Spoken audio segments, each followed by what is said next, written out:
नमस्कार मंडळी, कशा आहात सगळे? लक्ष्मी होम कुकिंगमध्ये तुम्हा सगळ्यांचं परत एकदा मनापासून खूप खूप स्वागत आहे. रोज आपण भाजीत पिकलेले टोमॅटो घालतो किंवा पिकलेल्या टोमॅटोची चटणी बनवून खातो, पण आज मी तुमच्यासोबत मस्त कच्च्या टोमॅटोची झणझणीत अशी चटणी किंवा ठेचा रेसिपी शेअर करत आहे. अगदी परफेक्ट आणि स्टेप बाय स्टेप अशी रेसिपी शेअर करणार आहे, तर पूर्ण व्हिडिओ नक्की बघा. तुम्हाला ही रेसिपीसुद्धा नक्की आवडेल आणि कच्च्या टोमॅटोचा ठेचा या आधी कधी खाल्ला नसेल तर तुम्हीसुद्धा ही रेसिपी नक्की ट्राय कराल आणि आवडीने खाल. हल्ली बाजारात कच्चे टोमॅटो सहज मिळतात, कारण कच्चे टोमॅटोची चटणी किंवा ठेचा किंवा भरलेले टोमॅटो खायला भरपूर लोकांना आवडतात, तर त्यामुळे बाजारात ते सहज उपलब्ध होतात. तर मी सुद्धा यावेळेस कच्चे टोमॅटो आणलेले आहेत आणि मस्त याचा झणझणीत असा ठेचा बनवणार आहे. तर यासाठी आपल्याला अगदी कच्चे टोमॅटो घ्यायचे आहेत, हिरवे. तर आतमधून कट केल्यानंतर सुद्धा आपल्याला असे हिरवे दिसले पाहिजेत आणि कट करताना आपल्याला त्याची पातळ स्लायसेस कट करायचे आहेत. अशा प्रकारे जास्त जाडसुद्धा कट करायचे नाही. जाड कट केल्यानंतर ते आपण जेव्हा त्याला थोडंसं परतून घेऊ किंवा भाजून घेऊ तर ते व्यवस्थित भाजले जात नाही आणि त्याचा नंतर कच्चटपणा असा राहतो. तर अशा प्रकारे आपल्याला पातळ स्लायसेसमध्ये असे टोमॅटो कट करून घ्यायचे आहेत. तर मी इथे 1/2 किलो टोमॅटो घेतलेले होते, तर त्या प्रमाणात आज आपण ठेचा बनवणार आहोत. ठेचा बनवायला लागणारे सर्व साहित्य भाजायसाठी मी इथे लोखंडी कढई घेतलेली आहे आणि लोखंडी कढईमध्ये भरीत किंवा ठेचा बनवला तर त्याचा टेस्ट खूप छान येतो. तर 2 मिनटं कढई व्यवस्थित छान गरम करून घेतलेली आहे. यानंतर मी इथे घेतलेले आहेत 200 ग्राम शेंगदाणे. 1/2 किलोच्या हिशोबाने मी इथे सर्व साहित्य घेतलेले आहेत.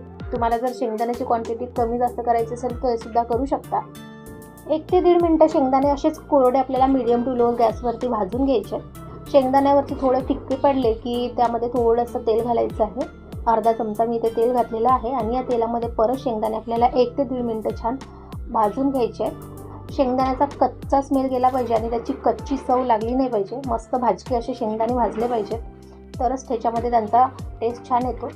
शेंगदाणे मी इथे छान मस्त खरपूस भाजून घेतलेले आहेत आणि भाजण्याचा सुगंधसुद्धा सुटलेला आहे. तर आता हे आपण वेगळ्या प्लेटमध्ये काढून घेऊया. मी इथे 10 ते 12 जाडसर अशा मोठ्या लसणाच्या पाकळ्या घेतलेल्या आहेत. तर लसूणसुद्धा आपल्याला मस्त इथे खरपूस होईपर्यंत असे ठिपके पडेपर्यंत भाजून घ्यायचं आहे.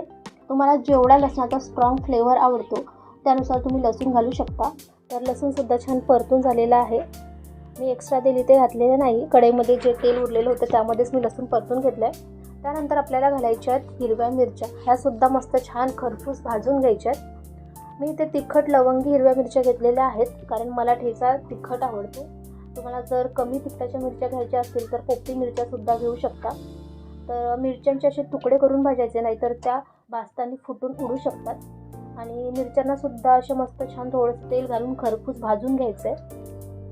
आता इथे साईडला मी अर्धा चमचा जिरं घातलेलं आहे आणि ते सुद्धा इथे आपल्याला मिरचीबरोबर भाजून घ्यायचं आहे.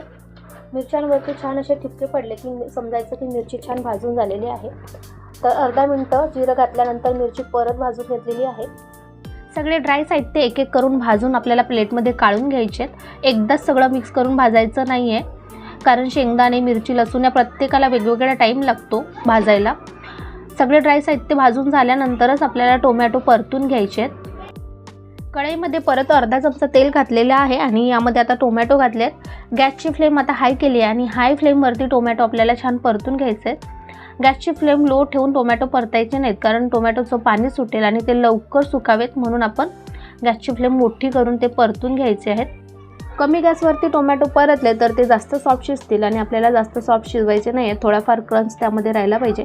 तर फास्ट गॅसवरती टोमॅटो छान परतून झालेले आहेत. पाणीसुद्धा सुकलेलं आहे.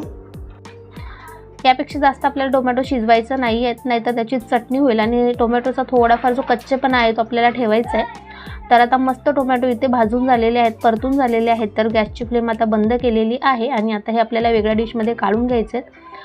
तर मंडळी, अजूनपर्यंत चॅनलला सबस्क्राईब केलं नसेल तर चॅनलला लगेच सबस्क्राईब करा. सोबत बेल बटन दिलेलं आहे ते सुद्धा प्रेस करा, म्हणजे येणाऱ्या नवीन रेसिपीजची अपडेट तुम्हाला मिळत राहील.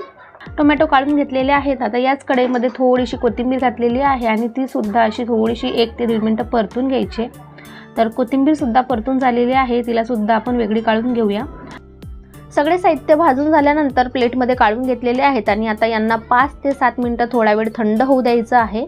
तुम्हाला जर खलबत्त्यात ठेचा बनवायचा असेल तर तुम्ही गरमागरम सगळे साहित्य ठेचून घेऊ शकता किंवा ठेचा बनवू शकता, पण मी ते मिक्सर जारमध्ये बनवणार आहे, तर त्यासाठी मी सर्व साहित्य चांगले थंड करून घेतलेले आहे.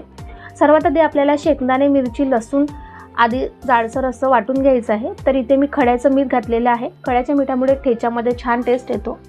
तर एकदा आपल्याला असं मस्त जाडसर असं हे सगळं साहित्य फिरवून घ्यायचे, शेंगदाणे आणि मिरची लसूणला. सगळे साहित्य म्हणजे टोमॅटो घालून आपण ग्राइंड केलं असतं तर शेंगदाणे व्यवस्थित ग्राइंड झालेले नसते. तर शेंगदाणे आपल्याला जाडसर ठेवायचे आहेत, त्याचा क्रंच ठेच्यामध्ये छान येतो. यानंतर आपल्याला टोमॅटो घालायचा आणि फक्त 1 ते 2 वेळा फिरवून घ्यायचं आहे. याची जास्त बारीक चटणी बनवायची नाही, तर असं आपल्याला खडबडीत ठेचा बनवून घ्यायचा आहे. ठेचा जरा खडबडीत वाटलेला असेल तरच त्याची टेस्ट छान येते आणि खायलाही मजा येते. तर अशा प्रकारे आपला इथे झणझणीत आणि मस्त चटपटीत असा कच्च्या टोमॅटोचा ठेचा तयार आहे. टिफिनला सुद्धा तुम्ही हा चटपटीत ठेचा देऊ शकता, कारण सारख्या त्या भाज्या खाऊन सुद्धा टिफिन नेणाऱ्यांना कंटाळा येतो. तर अशा वेळी टिफिनसाठी सुद्धा मस्त परफेक्ट अशी रेसिपी आहे. तर फ्रेंड्स, तुम्ही सुद्धा अशा प्रकारे कच्च्या टोमॅटोचा ठेचा बनवून बघा. तुम्हाला सुद्धा ही रेसिपी नक्की आवडेल. उन्हाळ्याच्या दिवसात तोंडाला चव नसते किंवा भाजीपाला खायची इच्छा होत नाही, तर अशा वेळी तुम्ही हा ठेचा बनवू शकता. खास करून उन्हाळ्याच्या दिवसात तोंडाची चव वाढवण्यासाठी आणि जेवणाची रंगत वाढवण्यासाठी ह्या ठेच्याची रेसिपी नक्की ट्राय करा. तुमच्या घरच्यांना सगळ्यांना ही रेसिपी नक्की आवडेल. तर मंडळी, व्हिडिओ आवडला असेल तर व्हिडिओला पटकन लाईक करा, चॅनलला सबस्क्राईब करायला विसरू नका, सोबत बेल बटनसुद्धा प्रेस करा. चला तर परत भेटूया अशाच एका नवीन रेसिपीसोबत. तोपर्यंत मस्त खा आणि स्वस्त राहा. Thanks for watching. Keep supporting.